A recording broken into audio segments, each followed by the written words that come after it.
You're now locked into Radio Juxtapoz, the home of contemporary art and culture conversation. Coming up today. I feel like there's a difference between what's right and what's correct. It's the correct thing to stay in the house and protect yourself or your family. I walk out of the house in the morning with my face mask and my face shield. I go out of my house and I could still get killed. Now, this is the mindset of every Nigerian youth. This is Radio Juxtapoz.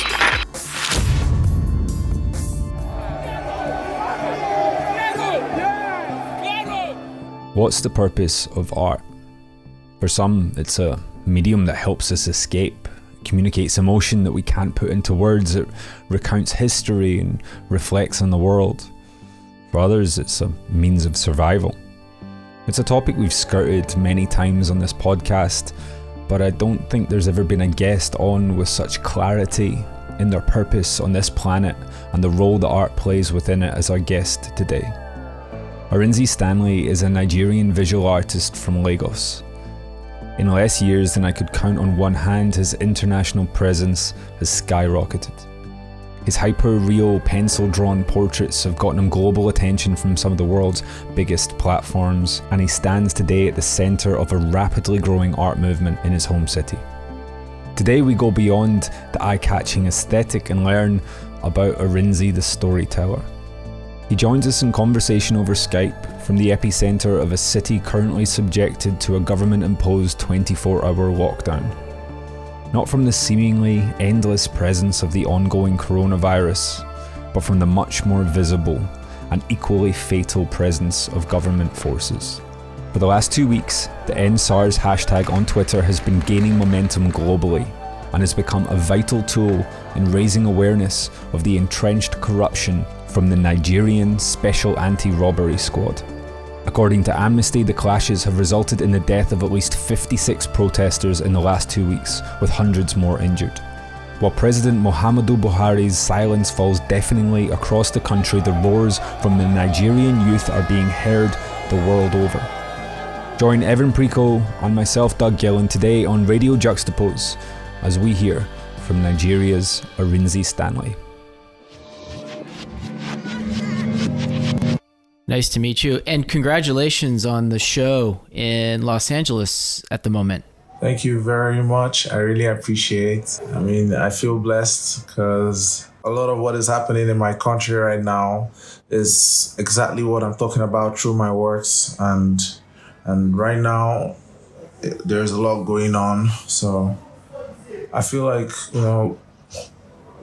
I feel blessed, I feel able to speak about the things happening at the correct time. Yeah, we got so many just different elements to unpack here, because we spoke 7 months ago at the very start of the COVID lockdown, and I wanted to just get a sense with you then of how that was looking, because you guys were just at the very start of COVID, and here we are 7 months later, and it's like we're in something completely new. The world is just like moving at this crazy pace. Tell me a little bit about the kind of the mood right now. Well, I just went out, funny enough, the last time we called, I just came back from getting some stuff, and now I also just came back from getting some stuff outside. He's been away for 7 months. It's like a ghost town out there. No one is outside, and this is because of the violence that has been occurring recently with the protesters and the military and the police, and it's just scary. All the shops are closed. Everyone is scared. You wouldn't really see people outside if you go outside right now, because no one knows if a stray bullet will hit you or something. And that tension has escalated in the last 48 hours, correct? It has escalated dramatically. It was a couple of days ago. The protesters were dancing on the streets. They were dancing at the secretariat in Ikeja, and a couple of the other protesters that were mounted at the Lekki toll gates were dancing. Those are the people that they shot yesterday. They were dancing, and the videos of this is on the internet, is everywhere. And it's been peaceful for about 12 days, and then all of a sudden, the government just sent in some military, some soldiers, and they came in, and yesterday was a sad day because they lost a lot of people, and then what's even crazy about it is that that they come out and they tell you that no casualties were. I'm like, what about all the people that we see the video? We have the video evidence. I mean, there was a DJ that was actually out there giving us live feeds, and they were treating someone. She was with the camera, and there was a bullet in the leg, and then the government comes out and tell you there was no casualty. A lot of people died out there yesterday, and it almost feels like this is about to even get worse. But I mean, everyone is just indoors trying to stay safe. Can you maybe just in your words explain why people are out in the streets protesting? SARS, SARS, is a special unit that was created in the 90s for kidnapping, all the kidnapping and robberies that were happening back then. But lately, over the past few years, these guys have been terrorizing Nigerians, and then the government has been putting a blind eye on this. I mean, they haven't been saying anything. And a couple of years ago, that's like 3 years ago or 4 years ago, there was an uprising of NSARS, and then the same thing, everyone was, agitating for the government to end the unit. And the government came out and then they said they have disbanded the unit. I mean, the IGP of the Inspector General of Police came out and it was like they've disbanded the unit. The next year, that was 2018, the same thing. They came out and said they've disbanded the unit. The next year, 2019, that was last year, they said that they've ended the unit. And this year again, they're coming out to tell us that they've disbanded the unit. How can you end something 4 times? You know what's scary about this? It almost feels like the government is not in charge of the police. How is it supposed to feel to be Nigerian at this moment? Because, you're looking out there in the whole world, everything happening in the world, but then your own government is fighting you. This is a different type of war. I mean, it feels like our government doesn't even care about us enough to not even fight our eternal battles for us. I mean, I've been attacked by these SARS officials a couple of times, although I haven't been robbed by them, but I have been assaulted by them severally, and not just me, a couple of my friends. And there's really no one you can report this to, because at the end of the day, they'll call you for meetings, and then all of a sudden the whole thing just goes away, and no one's talking about it anymore. So you have a unit designed to do something, but what is it who are they targeting? Because like in the US, it would be easy. You just go, well, it's the race division. There, is it just they go for people because they look a certain way? They have a fancy phone, or what is it? The unit is called SARS. That's Special Anti-Robbery Squad. These people were created specifically to fight crime on a federal level. These are federal agents, just so you know. Each state has SARS. Each state in Nigeria has the unit. And then these people are supposed to be fighting against stuff like kidnapping, armed robbery. And, they're supposed to be like a special force. Like in the US, you have the SWAT, the FBI, the CIA, and you see how they work with intelligence. Now, the problem with SARS is they don't work with intelligence. They come out on the streets looking for young people and looking for people that look suspicious. Basically, I'm wearing this white t-shirt right now, and if I go out there with probably sneakers and an iPhone, I am going to be presumed, and my beard, I'm going to be presumed to be a bad person. Right now in Nigeria, this is 2020, and I'm telling you right here, if I dress up and then I probably okay, I drive my car. That makes it worse. I drive my car and I drive past these agents, or they drive past me. They're going to stop me. First thing, they want to know who you are. Oga, who are you? And I'm like, okay, my name is Arinze Stanley. I'm a visual artist. Where's your ID card? I have my national ID card, but I don't know. For what I do, I don't really need an ID card. And then that's where the problem starts. You can't provide what they want. What kind of job do you do for you to drive this type of car? How do I explain to the policeman that earns 50,000 naira that I use a pencil to draw something on paper and then I sell it and buy a car? That doesn't make any sense to the man. Automatically, he feels like I'm lying. Next thing you know, he assumes I'm a criminal. Now, that is where the problem comes in. When they assume that you're a criminal, when they have gathered their unintelligent facts about you, they begin to feel like, oh, we got this one and we can do whatever we want because we're sure he's a criminal. And that's where they begin to assault you. They can do anything you want. They take you to the ATM machine. They tell you to withdraw some amount of money because they're sure that they know you're a criminal, so you're going to be liable to bring some money so that you can get some freedom. This is the corruption existing in 2020. They know that, oh, I see this person. This person is this person has a 50 chance of being a criminal. So let me exploit this vulnerability, take this person to an ATM machine and force him to withdraw some money. And the person withdraws all the money in the account. And then they tell you to go. When we say end SARS, you think we're just saying they should end a police unit. But no, these people are the face of terrorism to Nigerian youths. Living in Lagos, Nigeria, I don't really have the impact of Boko Haram. I don't really feel the impact of Boko Haram, except through the economy. But I don't really feel like I don't have any relations. I don't have anybody I know that has lost through Boko Haram.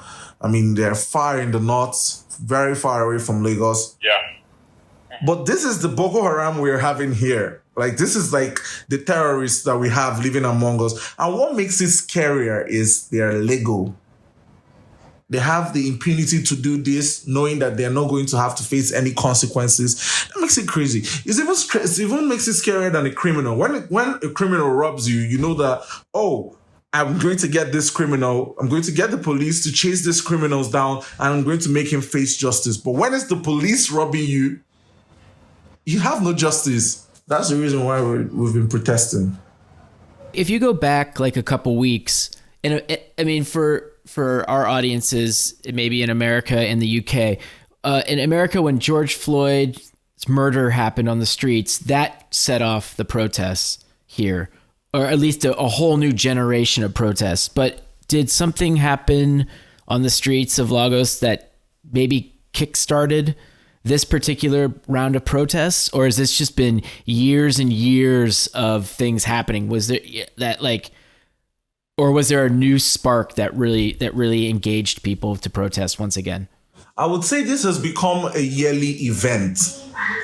From January to December, you have a couple of incidents of where SARS kill a couple of young men, and then sometimes it's concentrated at the early part of the year. Sometimes it's concentrated at the late part of the year. I don't know, during the festivity period. And then this year, it was because of a couple of back-to-back incidents that were happening, back-to-back deaths that were happening. Like in Port Harcourt, they killed a boy, a young man, in his 20s. He's still a student. They also killed somebody else in another state.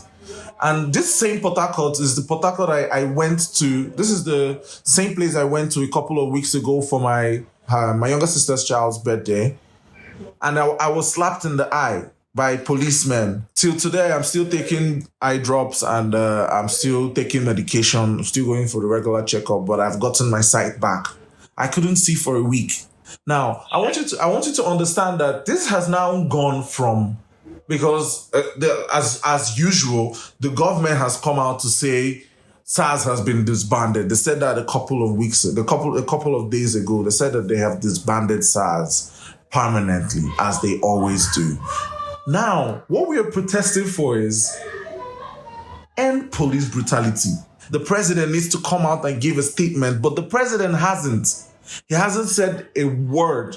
All he said was that disbanding SARS is going to be the first step in tackling police brutality. But he hasn't come out to concretely give orders to the IGP to permanently end SARS. What we heard at first was they were going to create a new unit called SWAT, which we already have. They were going to reform the policemen and then reassign them into SARS. And then everybody went bonkers. We said, how can you rename a police unit just so you can fix the problem when they're going to still be the same men? So the government came out again and they announced that, they're not going to use any of the members of the former SARS units. And this has been happening back to back to back. Like every day a new story, and it's almost like they're just trying to create this smoke screen so that the whole topic can fade away and then we can continue living like we have always did. But the youths have been saying, no, we know what you're doing. You've done it to us before. What happened with the George Floyd thing in America was it felt like it was bigger than the previous protests. Does this current wave feel like it's bigger and potentially going to actually change something more so than, the previous years? Or do you think this is just how it is every single year?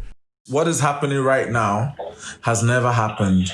A couple of years ago, when the agitation of ending SARS came up, all they just did was they came out and said SARS has been disbanded, and then everybody went home, But now we know what they're doing. They started by shooting water at the protesters. Then they started by paying thugs to beat up protesters, to scare protesters off. And now they started with live ammunition, and the protesters are still on the protest ground. They even imposed the curfew, and the protesters are still on the protest ground. This has never happened. I have never seen this kind of revolution happen. I have never seen youths come together in this type of unity before in Nigeria. I've been on the protest grounds for about 4 or 5 days. And you need to see the organization of the protesters. You have protesters actually acting as security for the rest of the protesters. Yesterday, a video clip came out in the morning where you see some thugs going into a jeep. And the jeep took them to the protest grounds. And then they came out and they were attacking protesters. This was all recorded on tape. This government thinks that these youths are probably going to be scared. But what they don't know is we have phones now. They can't do what they did to our parents, to us, because now the citizens are armed with their phones. That was a question I had for you, is that has technology changed the way the protests are organized and what people can document, obviously? Because in generations past, in both and everywhere around the world, protests would happen almost in a bubble where people couldn't see what was actually happening within the protest. You could see the periphery. The media was covering what was going on right on the border of the protest. But now this happened in America this summer. It's happening where you are, is that the actual footage is coming within the protest for the first time in a generation. And so do you think that might help change and move things forward in Nigeria? Is the actual footage being seen by people? Like I said, I have never seen a protest like this. These protests are spread around strategic points. There's a protest going on at the Secretariat at Alausa. There's another protest going on in Lekki Tollgate. There's another protest going on in Muritala Muhammad International Airport. And these are strategic places where the rich go to. Not just the rich, the politicians. These are the places that, when you gather there is not going to be any function. Because Tollgate is basically what demarcates people from one side of Lagos to another side of Lagos. And when you shut down the bridge, you're going to create an incredible traffic for people, and then begs the question to ask people, what is going on? You see people organizing where the next protest will be on Twitter.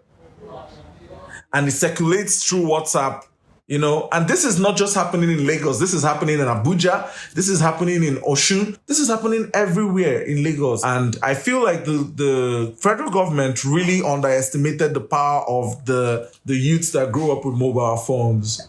Is COVID playing a part in this at all? Is that still in the conversation? Does that still exist there just now? Or have you just gone, forget that, we're on something else now? Okay, first of all, I would like to say that I encourage people to always protect themselves, even when we're going out for protests during a time like this. The COVID rates in Nigeria has been really low, which is because we don't have enough testing. But if you look at it from another conversation, there is a 60% chance that you're going to be assaulted by Nigerian police than there is a 40% chance that you could be assaulted, that you can have COVID-19. People are weighing their preferences. I mean, if COVID-19 doesn't kill me, these people are going to kill me. This is the mindset of everybody. This is our chance. This is our chance to finally end this thing. It's not I feel like there's a difference between what's right and what's correct, right? It's the correct thing to stay in the house and act like, protect yourself and your family. I walk out of the house in the morning with my face mask and my face shield and my hand sanitizer. I go out of my house and I could still get killed. Now, this is the mindset of every Nigerian youth. And it's scary. Right. What got you into art, Arinze? Is that you switching the topic? I had a little bit better segue, Doug, but I'll let you. That's a good one. That's fine. Personally, my art has been greatly inspired by the events in my life. In 2012, I was still in school. I was studying engineering. And in 2012, I just started drawing, I just picked up the pencil and I started to draw. And I started enjoying drawing, But then I didn't have content to work on. So I was just drawing my friends and all.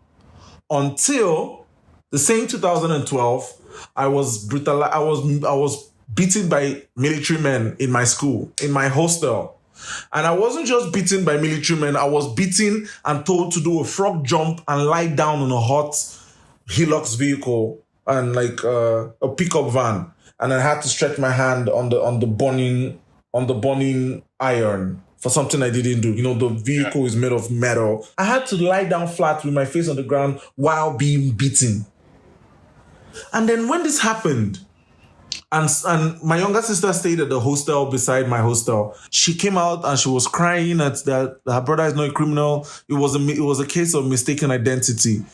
So they let me go because they realized that obviously they were fucked up. They didn't have any grounds to arrest me. I called my mom, I called my dad, and they were like, I should just forget about it because, there's nothing I can do. You can't report the military men to the military men. It's not going to happen. They're not going to do anything about it.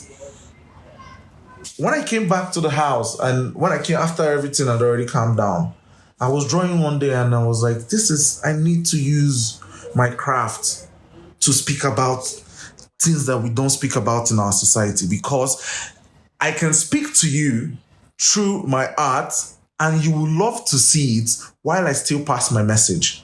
And by the grace of God, my career has been going up for a couple of years. The publicity has been insane. I've been getting a lot of followers. And that shows you that this is actually what I came to this world to do, to use my art to speak about things happening in my society, to use my art to speak out for situations where people can't speak out for themselves. I felt like, oh, I have a responsibility now. And that's the reason why you see all these gory images in my drawings, and the gunshots, the barcodes. I am trying to pass a message, almost like I am now the vigilante of my society through my art. I mean, there's one thing to just pick up a pencil and be able to draw, but you draw and like better than almost anybody who can draw. I mean, you are an incredible draftsman. So like how many years did it take you to get it to the point where it is? I mean, or do you think you were born with this gift, or has it just been years and years of perfecting your craft? Because you've perfected a craft, that's for sure. Like I've said in a couple of other interviews, I never went to art school. Nobody taught me how to draw. My dad owns like a paper company, so we convert paper to envelopes, and he's been running this company ever since I was a kid.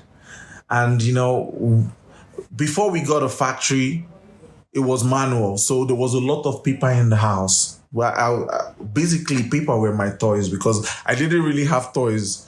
So I've been drawing on these papers with pencils. Sometimes I used to make these, toy planes and, being crafty with the paper until I started using pencil and paper as a child. It was like I was playing God.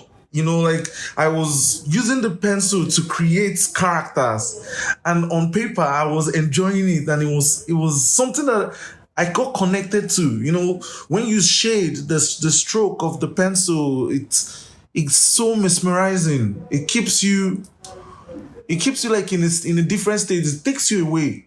Growing up, I had to face life. I had to become a student. I'm talking about, this happened I started drawing about when I was 6 years old. So I had to go into school. I had to, so I didn't draw until 2012. 2012, I came on the internet, and then I just registered for Instagram, I think. It was Instagram. And then I saw a couple of artists on Instagram that were drawing very realistic stuff. And I was like, I could do this, right? I mean, they're doing it, so I could do it. So I went into the factory, and then I picked up my pencil, and then I started to draw. And the first thing, I think one of the first things I drew in 2012 was like a portrait of Miss Nigeria. I drew it from a newspaper. And that was so cute because when I posted it on Instagram, she saw it, and then she was like, "Oh, that's a cute drawing." And I was like, "Oh, wow, that means I'm getting it right." So I started posting my drawings on Instagram ever since then. And then, since then till the events of the military, and now everything changed. My Instagram started changing. My social media, my content basically started to change. It went from smiley faces to a lot of people ask me, why do I do that? I don't know why I draw the things I draw, but even more so recently in this, for this show that you're currently in, I feel like there was always like with the hands and everything like that, there was always like a battle, but it feels like now you've taken like another step in this conversation. The year, more of the weight of everything that's been kind of going on, and it's just coming in, or was there something else? Did you suddenly like pick up a particular book or something like that? Okay, no, I actually don't. I actually don't read a lot of art books. I'm not much of a reader, I must confess. A lot of my art, I try my best to be original to what I feel, and not just what an art book would tell me, So, this being said, I always try to reinvent myself from time to time. And in my show, Paranormal Portraits, I try to, add some surrealistic feel also embedding some messages in with some characters in the drawing. Like you see the hands. There's a series of works I made, the Mindless series. I have one of those pieces in my current show, Mindless Tree. In that work, you see a couple of hands on the young man's face. What I'm trying to say in that piece is, I'm trying to ask a question. What are the factors that guide your judgment as a person, as a black person, as a white person? What are those factors that guide and control our mindset? You know, the hands represent ideologies. Are you voting based on sentiments? What type of sentiments are you voting based on? Are you voting based on religious sentiments, or ethnic sentiments, and these things? I'm asking these questions so that I can question the judgments of man. What you're doing today, whatever decision you're making right now, are based on what sentiments and based on what ideologies? Are they ideologies that are right? Are they ideologies that are wrong? If you come to Nigeria, this might be a personal, of more personal meaning to me than it might be to you. But if you come to Nigeria today, you have Igbo people, you have Yoruba people, you have Hausa, and then a lot of other tribes. But these are the major tribes. And an Igbo man cannot marry a Yoruba man simply because of either religious sentiments or tribal sentiments. How they say it here is, our people know they marry Yoruba. What that means is we don't get married to Yoruba people. And that is how it is. You don't get to see many Igbo people marry Yoruba people in Nigeria. And these are still Nigerians. And then if you go to Yoruba land, they'll tell you the same thing. If you go to Hausa land, they'll tell you the same thing. So what you see is there is almost like a division among us within Nigeria. It's more like it's more like a segregation when it comes to that. If you go to some workspaces, they employ just one person from just one ethnic group of people in an office. No, there's nobody talking about this right now in Nigeria. You go somewhere like Ogun State, and then you go to maybe a government office, and everybody you see there is Yoruba. There aren't any Igbo people there. You go to the north, you don't see Igbo people participate in the government. You go to the east, you don't see Yoruba people participate there. I mean, it's as bad as a lot of Igbo people own houses in the north. But in the east, where Igbo people are from, you can't see a northern man own a house. So what are these sentiments that guide your decision making? And that's what I'm trying to question through those series of works. How is that conversation received in Nigeria? You said that there was a lot of it's something that you're talking about, but it's not necessarily something that everyone else is talking about. So how do they receive it when you start these conversations through your art? I think a lot of people are more distracted with my draftsmanship, with the way I draw, the realistic nature of my work, that they almost skip the message. Even in Nigeria? Even in Nigeria. I mean, a lot of people almost skip the messages in my works just because, oh, wow, that's a beautiful drawing. Wow, the details, blah, blah, blah. That's not really the message in my works. That's just the look of the piece. I mean, the internal message. And when they do get the message, no be Nigeria we dey. That's what they say. Nigeria we dey now. I mean, that's what I mean by Nigeria. This is Nigeria. I mean, it's a normal thing here. You can't just change Nigeria. That is what everyone thinks. That's the reason why we're not having these conversations. Don't be Nigeria we dey. Nothing will happen. Right. I'm trying to not only make Nigeria more diversified through my works. I'm trying to make all angles of the Nigerian society to be open to each other. Both the religious aspect, because Nigeria is a very religious country. Both the religious aspect, both the tribal aspect, I'm trying to put people together through my works. And that is the core messages in my works. I mean, it just seems like such incredible timing to have a show open up on the other side of the world at a fairly prominent gallery in Los Angeles that people, have known for years, and to have this happening in your home country and, I mean, your home city, just right outside your door.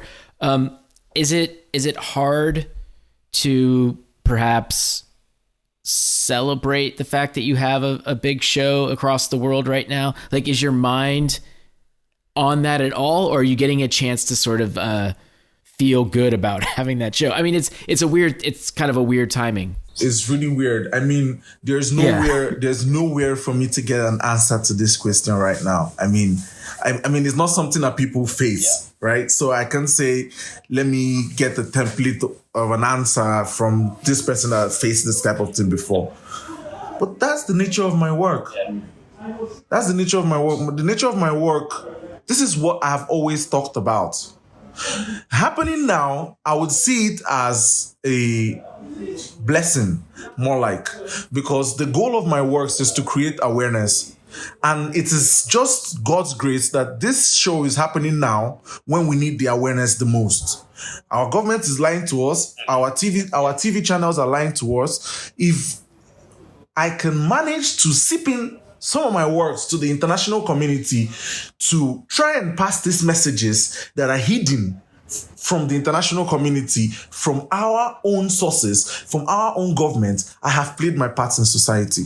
One of the things I noticed when we did our first video 7 months ago, as soon as we had done it, I got a bunch of new followers from Nigeria who all did pencil, hyper-realistic drawings. Have you started something? Yes, Man, it's incredible. I would say this has been happening for a while. I can't specifically take credit for that because, I mean, I got inspired from a couple of other artists, but I feel this is happening organically. And this is, it's more like becoming a movement. And it didn't used to be a cool thing to draw, people that look like they're shouting, people that are in pain. Until 2016, when I exhibited my Dystopia series. And boom, it became something. I feel like, oh wow, did something just happen here? A couple of people started using their pencils to draw the things happening in their society. And I haven't been more proud in my life to see people, you're not picking up a gun, you're picking up a pencil. And that just instantly makes you have that feeling that what you're doing is the right thing. It's been more like a movement. You see a lot of young people, as young as I know a kid, Karim Waris. He's been global. He's about I think he's 12 years old now, and he draws. His drawing will blow your mind. It blew mine. Yeah. Right? Yeah, I think I've seen a video of him on the BBC, actually. Yeah, he went worldwide. He went viral. He drew a portrait of the France president when he visited Nigeria. He presented it to him. He went global. I think right now he's having over 150,000 followers on Instagram. And, this is mind-blowing that a 12-year-old is trying to play his own part. Because when I was 12 years old, I know I was just in the playground and I was just playing around. But like a 12-year-old in 2020. Within this, if it is a kind of like the start of like an art movement in Nigeria, are you all quite friendly? Do you talk to each other? Do you support each other? Or is it kind of competitive where you're like trying to get the edge on each other? Oh, no.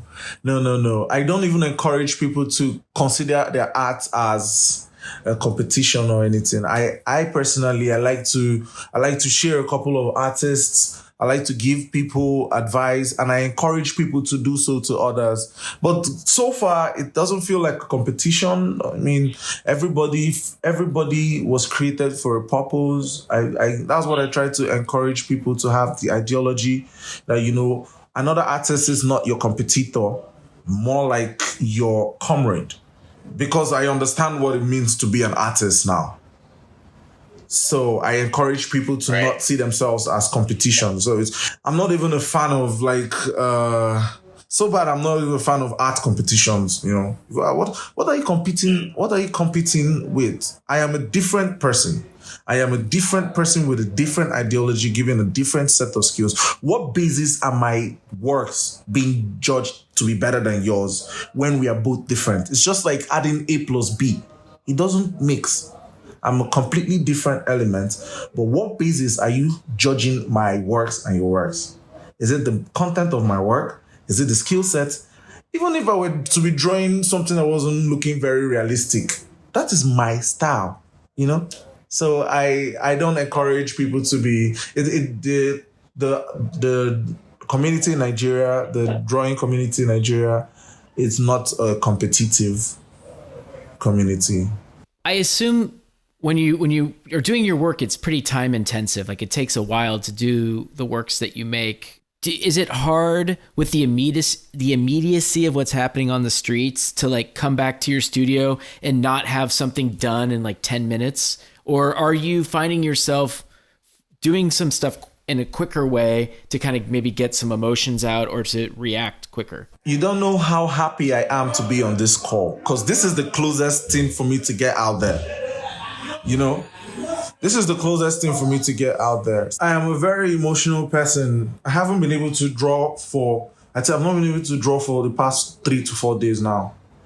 You were just saying about how you've not been able to paint or draw. Sorry, I keep saying paint. I always say paint with you. It's not painting, it's drawing. Right. Yeah. In fact, does that annoy you? Does it annoy you when people say paint and it's draw? Does that? No. No, that doesn't annoy me. But what does annoy me is, what does annoy me is, you could call me an artist, right? You could call a painter an artist, right? Now, you could call a painter, someone that works with paint, a painter. What do you call someone that draws? A drawer. So when people call me a drawer, sometimes I'll be like, what? Where do you need to be in your head then in order to create? Well, basically, I have been sitting in front of my artwork for about 4 days now, and I've just been trying to figure out something I could do to put myself back in the spirit of drawing. I just can't. I have, when I get on my phone, negativity, and it's just mind blowing. I'm absorbing that. I'm absorbing all that energy. And being an artist, I'm a very emotional person. Although I've been making a couple of sketches for my future drawings, but I can't take my pencil up and draw. If I think about all the things happening right now in my country, and it's hard for me to concentrate. So I'm just trying to figure out ways that I could put myself back in the mood. I still haven't figured it out, but I feel like a couple of days I should be back on track, Where does your art sit within contemporary Nigerian art? When you talk about the word contemporary, what you're talking about is new, right? You're talking about new type of art, right? Like modern art, yeah? That should be another name. My work, a lot of what I do is about the modern reality in Nigeria. In 2020, right now, paper is not a traditional thing in Africa.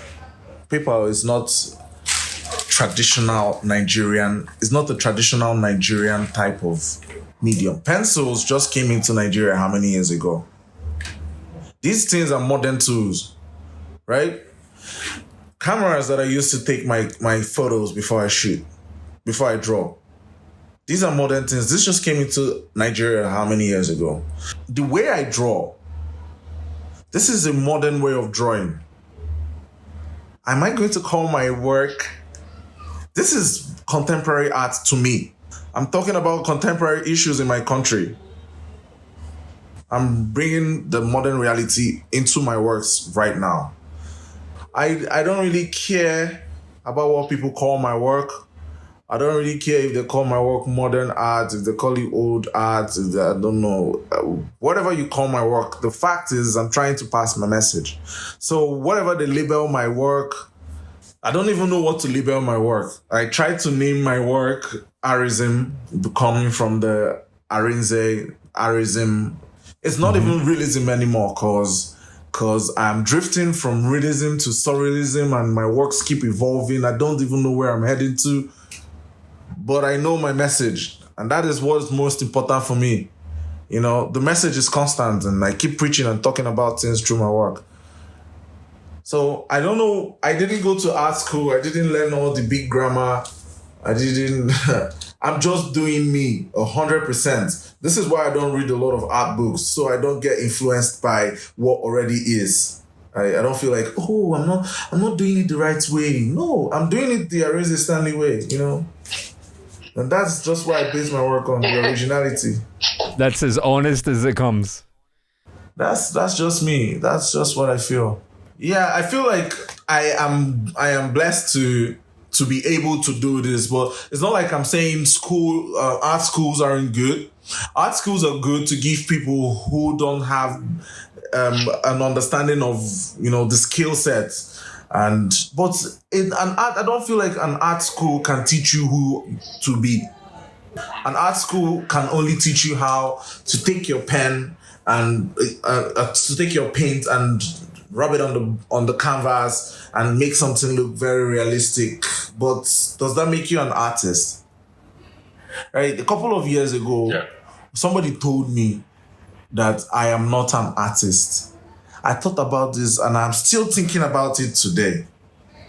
And I asked myself, okay, do I need to be an artist? Right? Like, do I need to be the societal understanding of who an artist should be? I'm still thinking about it, and all it is a thought. It doesn't reflect in my work, you know. I just leave it at that. It's a thought. I am being myself. Why did they say that to you? This was in 2016. I can remember vividly, but I don't want to mention names because, I mean, he basically came to me. It was a big art collector, and I don't know if he said it because he wanted to buy my work, or he said it just to, I don't know, to make him feel like he has more knowledge about art than I do. He took me to his collection and showed me a couple of works in his collection, and it was like, this is art. And I'm like, okay. All right, this is their art. That was also what I had in my mind. I was like, this is their art. What you understand of art is different from what I understand of art. And probably this is the reason why I am more represented in the international community than here in Nigeria. Yeah, this is where I was gonna go. Like, what is the support like for you there? Are you showing in Nigerian shows, and do you find that there's support there? Well, I know that I have a lot of supporters here in Nigeria, but I don't know about the galleries. I mean, I haven't had any Nigerian gallery walk up to me for representation. I don't know why. Probably I don't know why. I don't want to say any reason. But then I've had tons of galleries in the US, tons of galleries in London, tons of galleries in Switzerland and Paris. Keep sending me, and Poland. And a lot of countries. And then they send me messages and then they send me emails and they'll be like, gallery representation. And I'm like, wow. All these people come to ask me for gallery representation, even to sell my prints. But my own country, the only time I showed in Nigeria was in 2016. That was 4 years ago. I haven't shown anywhere else in Nigeria. Yeah, actually, I was thinking about this, that we have, in the magazine, we've covered a few artists from Nigeria recently, but they all have left and moved to Europe or left to move to the United States. And I was not saying that you're going to do that, but it's like kind of an interesting, I wonder if they just felt like the support they had to get out to get a different kind of support. Yeah. You see, the way I curate my art, it's not because I just want to, be this person. This is my reality in Nigeria. I have a lot of people sending me messages like, Arinze, I have somebody in Beverly Hills. There's like, Arinze, come and stay with me. I'll give you a place. You stay with me in Beverly Hills. You make your works. And I have turned down the request a lot of times. And then he sent me a message lately, and then he was like, oh, Arinze, look at the violence in Nigeria. Why don't you try and get the double citizenship? And if I leave Nigeria, who is going to fight for us? I mean, if every creative person in Nigeria should leave Nigeria, who is going to fight the war from within? Right? Because the international community is not going to help you. This is a war that needs to be won from within and out. And like Chinua Achebe, a very popular and iconic Nigerian author and poet, said, he's not going anywhere because these people need him. And I feel like giving this gift of being who I am today, I feel like I wasn't just giving a gift, I was giving a responsibility. And you cannot say you're a soldier and be fighting from another country. So I feel like this is a war zone and I'm a soldier and this is what I was created for. So I was put here in Nigeria for a reason. I'm not a very religious person, but I connect very well with spirituality and I feel like I was put here in Nigeria for a reason. So You said earlier that Nigeria is quite religious. What are the main religions there? Well, Nigeria is majorly Christian and Muslim, but then there are a lot of other religions in Nigeria, but they're very low key. And then there's another one, the traditional religion, which has existed before Christianity and Islam. That's the native religions that have existed here, like the Ogun, the Shango, the Igbo, the Amadioha. Those ones that, because of the influence of Western culture, those ones are now seen as local religions. Like, okay, because of Christianity and Islam, these ones that we have now, they just toss them aside. And, they tossed aside a lot of our culture, a lot of our religion, but the major religions here in Nigeria is Christian and Muslim. How does young, modern Nigeria look? Do they look to the West in the way that maybe they might have done before, or are they looking very much within Nigeria and becoming, and celebrating their own identity? Yeah, young people in Nigeria all around, let's just be very honest. There has been a lot of influence from Western culture. But I feel like lately, the average Nigerian youth looks at his own environment to create some sort of Wakanda originality from you understand what I mean? Like, it's more like it's more like an infusion. Look, yes, being original, being Nigerian cultured exists. But then there's another strata of people that exist. There are a strata of people that have successfully infused Western culture with African culture to create something new. And that is what is growing in Nigeria right now. That is what is a lot of young people. You see there the Altes, there are there's so many group of Nigerians that have successfully infused Western culture and African culture together.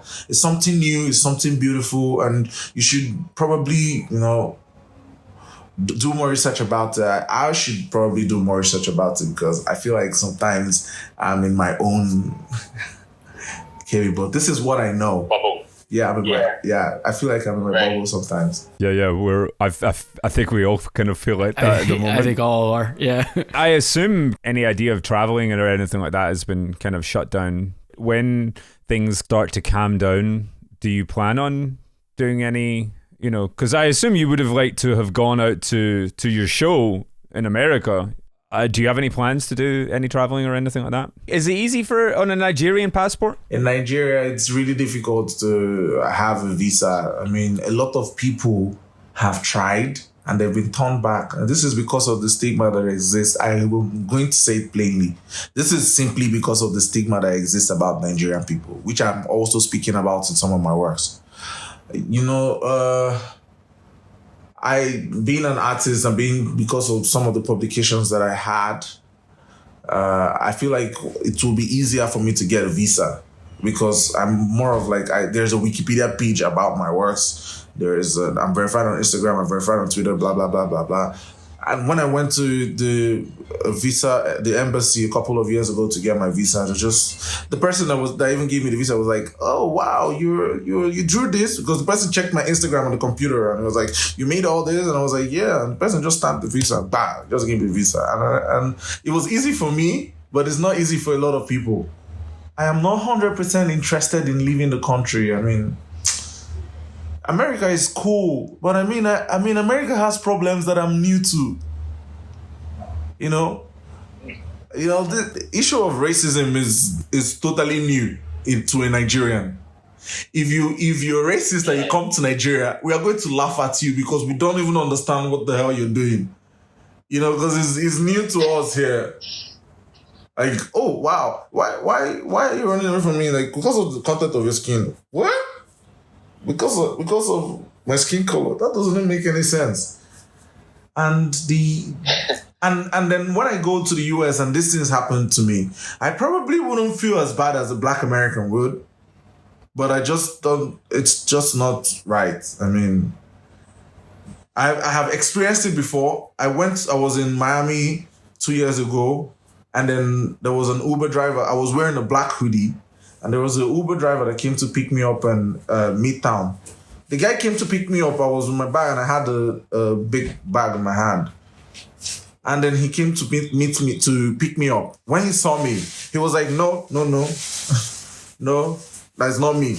And I was like, sir, I have it. It's a plate number. The guy drove off. And he had somebody in the seat. And I was trying to convince them that I'm the person going into this. No. Another one happened. I was in an Uber. I was in Lyft. We're taking down both companies in this podcast. Take them both down. It's fine. There was a lady in the front of the taxi, and then I was at the back seat. I said hi to it's natural Nigerian culture for you to say hello to anyone you see, or hi, or good morning, good evening. So I said hi to the driver. He said hi. He was Black. And coincidentally, he was Nigerian. So I said hi. He answered me. And then I said hi to the lady. She didn't answer. So I thought probably she didn't hear me. So I tried to say it again. And then she shouted at me, "Why are you speaking to me?" And I was like, what? You should imagine how I felt throughout the trip. I beg, come meet people. I did meeting, I beg. Come inside, I beg. I did meeting. No call my number again. I wouldn't say that's racism or anything, but like, I feel like it's different cultures clashing with each other because in Nigeria, the irony is if you don't greet your elder, you're seen as disrespectful. When that happened, I had to question myself. Is this person, can I blame this person based on racism or because I'm a Black man or simply because this person's culture is different from mine? So I think this is kind of a different angle where people can perceive this, where Africans will perceive this kind of, but if it were a Black person in America, we'll perceive it differently, So I didn't say anything because I probably felt maybe this is not her culture. So I'm not really interested in going to America because I have a lot to learn. And then I'll be spending more in America, literally, because I make money in dollars and bring it to Nigeria. So it's almost if I were to live in America, I'm going to be spending way more. I don't know if you get that. if I were to live in America, I know the taxation and everything, I'm literally going to faint. But it's different in Nigeria, right? And then I appreciate these little details. And then here in Nigeria, I feel like Nigeria kind of, connects me to my work on a different level. I don't know if my works will have this nature if I were to be living in the US. Yeah. So I feel like Nigeria also, if being a Nigerian also informs my works. But then, personally, I'm not really interested in traveling. I love that sense of, I got my work to do here. I'll leave when the job is done. Yeah, that's just a good way to say that. That's just a very good way to say that. So what can we expect to see from you in the future? What's coming up? What's your sort of your game plan? He just opened a show, man. Leave him alone. It was just like a question to finish it. Fine, we'll finish it there. Yeah, what's next? What's next? I feel like right now, with all the revelations that are coming to me, with everything happening, I feel like looking back at my works, I'm like, wow, I'm just getting started because the ideas I have in my head now are they're so mind-blowing to me because they're going to be really big drawings and a completely different concept from what I have done in the past. A lot of what I've done in the past are portraits, but now I'm going to go full-blown figurative from head to toe. Sceneries, new elements in my works, and I'm going to be diving into surrealism. We're going to be diving into different things. And I have this picture in my head, which I have never had before. So I feel like the future is mind-blowing for me. And I'm trying to contain it, but, I already stretched like a 6x4 feet drawing, right? A paper on the board. I stretched like a 6x4 feet paper on the board, and I'm ready to work. I just need this whole riot to go down so I can have my shoot. And this is going to be the biggest drawing I have ever made in my life. So I feel like when I think about the future, I just really get dumbfounded, because it's going to be huge, for real. Damn. I love it. Love that energy, man. That is honestly an infectious energy. I love that. That's some positive vibes out there, and I've you put it out there, you believe it. I have no doubt that you're going to make that happen, and it's just going to be bigger and bigger. Yeah, absolutely. I hope so. All I just need is life. I mean, that's all I need right now. I need to be alive enough to do the things I have in my head. So I'm not asking for much, just life. Okay, Nigeria, protect Rinzi at all costs. Yeah, he has plans. We'll put some links in the description to grassroots organisations in Lagos currently looking for support. Be sure to let Arinze know you felt his energy over on Instagram, and we wish him nothing but the best as he continues his work at home. Please do let us know in the comments what you felt about this, and be sure to subscribe, share. Till next time, from Evan and myself, take care of yourselves and each other. Peace.